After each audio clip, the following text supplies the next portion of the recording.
Everybody out in the YouTube universe. Welcome to the channel. So, hey, like I said, this is all about advanced techniques, deep dives into psychology and neuroscience and behavioral science and giving you tips and all that good stuff. So, no, not those kind of tips. But I want to talk to you about a verse. Now, this verse from the scriptures is going to be, and you'll see this, that, this is not a historical book. The Bible was never meant to be read historically, right? But it was meant to be read psychologically. So when we understand that, we can actually read it as a mirror to the inner self. And that's really what it is. It's a guidebook to the inner self, according to Neville, right? And so when we come at this, when we start dissecting this, and this is like a preview of what we would do in the upcoming Bible study group. And again, this is not for Christians; it's for atheists, it's for non-believers, it's for, anybody, anybody and everybody. You believe in Zeus? Join us. You believe in Wicca? Come and join us. It doesn't matter. This is not about belief systems, right? The Bible is not owned by one particular religion. I know that's going to be controversial for some people, but it is not. And the Bible was not written as a document of historical events that were unfolding, right? It was written, again, back to what I just said, in the way in which it speaks the language that the inner self understands. So let's jump in. And this is actually going to give you some practical tips as well about beliefs and how to forge beliefs and all of this kind of stuff. So the verse is Romans 1:17, and it says this, "For in it the gospel, the righteousness of God revealed from faith to faith, as it is written, the just shall live by faith." Okay, now, if you read that literally, it's going to mess you up because it's going to sound ethical, and it's not ethical. The just is not referring to anything about right or wrong or justice or injustice or whatever. It's about just thinking, okay? And so just thinking is actually tied back to the other word in there, which is righteousness. Now, if you've never dove into the work of Neville, then you will begin to understand that the righteousness or right thinking is what that word particularly means. And so right thinking is, how am I thinking of already having the desire that I want? That's right thinking. That's being righteous. That's embracing and chasing after righteousness according to the biblical language, right? Is how am I forming, and we're going to talk about how to do that, but how am I forming the beliefs that are mirroring the person that I want to become, or mirroring the person who has what they desire? Now, if you watch any of my other videos, you'll know that manifestation in any form from any field is not about getting. Never. It's about becoming, right?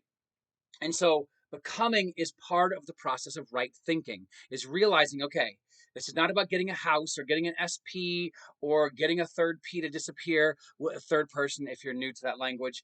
And so an SP is your significant other, whoever you want to bring into your life. So again, righteousness in the biblical, esoteric, mystical language is about right thinking. And again, remember, right thinking is in connection to your future self. Okay? It is not in connection to your former self. Okay? Even Paul says in the Bible, we put off the former ways. Okay? That means you no longer think, feel, react from the state of the person who doesn't have what they want or who isn't becoming the person who has what they want, right? And again, remember, there's a difference between somebody who can manifest a house versus a house owner. That's the difference between what I want you to realize is being said here. When we say that manifestation is about becoming, that's the house owner, okay? That's not the person who's getting the house. That's the house owner, because you can get a house and lose it. But house owner always has a house, right? So do you hear the difference? So again, back to this verse. When it says, "For in it the gospel is here." So we think the gospel is out here. The gospel is just good news. Well, what's the good news? Hey, I got my house. What's the good news? Hey, I healed. Hey, my SP came back to me. That's the gospel, right? The good news that saves. And so whatever saves you is your end desire, is the assumption of becoming the person who has the thing, right? And so again, the righteousness of God and God is the imagination. So the right thinking of God, which means you are allowing yourself to build beliefs. And that's what this video is about, actually. Okay. But I want to read the last part because this is extremely important, actually leads us into this kind of belief workshop that we're going to do in the next 5 minutes. But it's revealed from faith to faith. So what is faith? Faith is not, because a lot of this biblical language is really old. And if I'm honest with you, probably boring. It doesn't speak to our language today. Okay. So faith is partially belief. It's belief that leads to conviction. If you just have belief, then you don't have faith. But it's a faith that leads to a deep conviction that you are the person who has the thing that you want. Are you with me? So again, it's a faith that leads to conviction. So, I mean, yeah, it's a belief that leads to conviction. Okay. So that's what faith is, belief that leads to conviction. Tell me, write that down in the comments for everybody else. Is Faith is belief that leads to conviction. I'll eventually get it right. So, yes, and the reason being is because faith in and of itself is pistis, right? So from the Greek, I know it sounds like you just said pistis, and you kind of are. But what you really want to embrace is the reality that's being said is that in the Greek sense, it's a self-conviction. You are coming to the point where you're like, I am this. I am the house owner.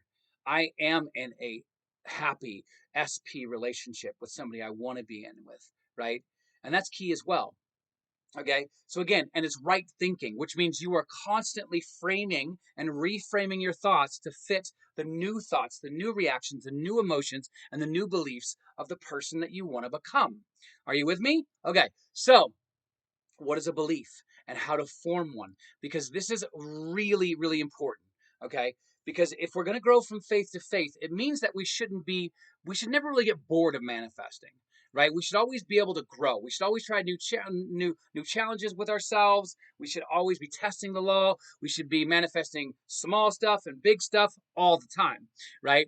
And so that's how you grow, because the argument that Neville says is that the better that you get at this, the more awakened you become. And so, right?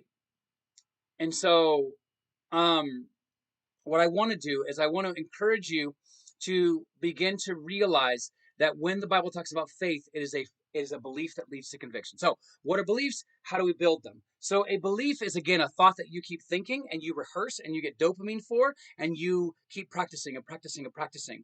Okay. So I want to encourage you to remember that, right? That's the foundation of how to build a belief. You repeat it over and over and over. So everything that you believe right now about the world and who you are and who other people are all just repeated. And ironically, you're getting dopamine, which means you're getting rewarded for those, whether they're good or bad. Okay. So again, how do you build a belief? Well, you start developing, right, new thoughts. And so and most of the time, if you're in a state of lack, those thoughts are going to be opposite to the state of lack, right? And so it's going to be like, okay, I don't have a house, I'm a house owner. I don't have confidence, I am confident, right? I feel rejected, I am loved, I am celebrated, right? And so that's what you keep rehearsing. Okay, so you're actually building a series of beliefs like Lego blocks that you're essentially living from. So again, that's where Neville's work is very different. You're not thinking about these thoughts. You're thinking from these thoughts.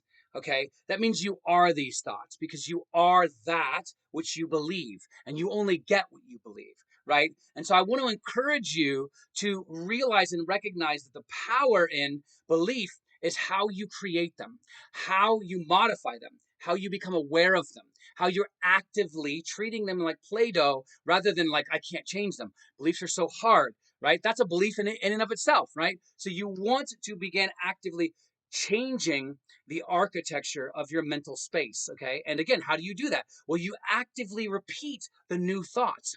You actively are aware of the old thoughts, not judging them. This is very key, okay? You can be aware of something without judging it, and that takes time as well.